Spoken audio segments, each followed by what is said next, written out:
How to fix the White House press briefings. Joe Lockhart is a CNN political analyst.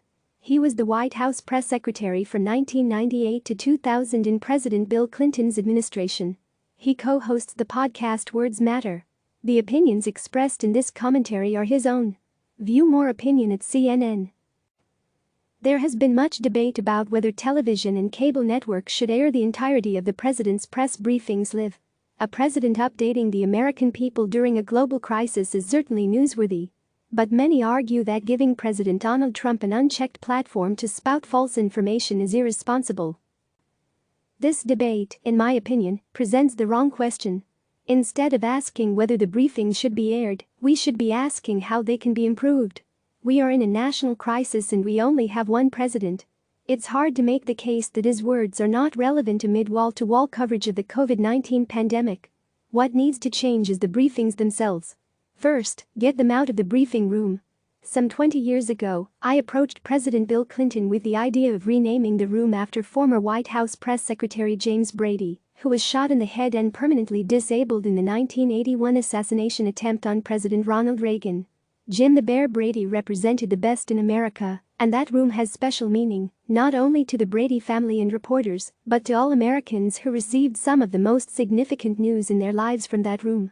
The so-called briefings make a mockery of Jim Brady's contribution to his country and the importance of a free and fair press in our society. And it's not just the symbolic affront to the Brady's legacy.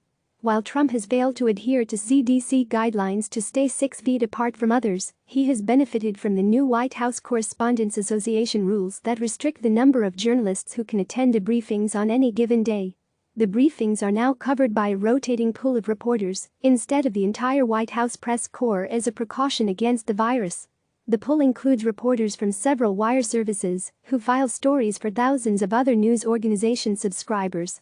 The reporters for the wire services are often looking to file a number of shorter stories to satisfy their clients, so that dictates their questions. Bloomberg News, for example, frequently asks about oil prices. It may not be a pressing kitchen table issue for millions of Americans, but it's what its clients are interested in. That leaves only about half a dozen reporters to represent the entire press corps. And most importantly, there is never a single science reporter in that room. We need journalists who have the expertise to challenge either the medical experts or the president when he's playing pharmacist-in-chief. There is an extraordinarily easy fix. Move the briefing to a much larger room to allow the entire press corps, along with science or medical reporters, to participate while adhering to the rules of social distancing. Imagine how much more we could get out of this with Dr. Sanjay Gupta pressing Drs. Anthony Fauci and Deborah Birx on the medical and scientific assumptions in our public response. Or how much more informed the public would be if investigative reporters from ProPublica and other major organizations were allowed to grill the administration's response and combat the propaganda that so often dominates these sessions. Trump could be sold on the idea if he believed he were performing on a bigger stage with bigger ratings. More importantly, the public would be better informed, with a clearer sense of what the administration is doing right and wrong.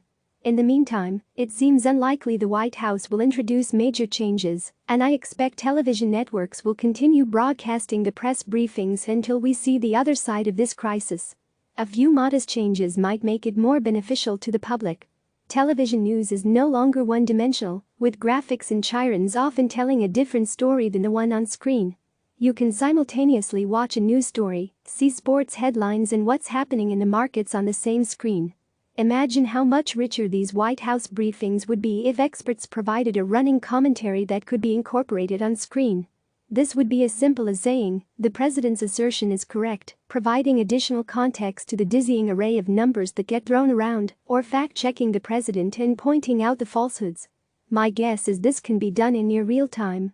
If it can't, delay the president's event by a minute or two and get a head start on providing context. The very nature of live TV is a bargain between the broadcaster and the president. If the president can't live up to his end of the bargain by telling the truth, then delaying him is both an appropriate step and no loss to the American people. I've outlined a few simple steps that would make the White House press briefings much more meaningful to the American public than the somewhat maddening partisan exercise it is now. It would be great if the president thought enough of the American public to make a few changes, even if it's just the location of the room. If not, I believe broadcasters owe it to the public to make a few adjustments to more accurately and fairly cover what the president is doing. Click subscribe to receive the latest news.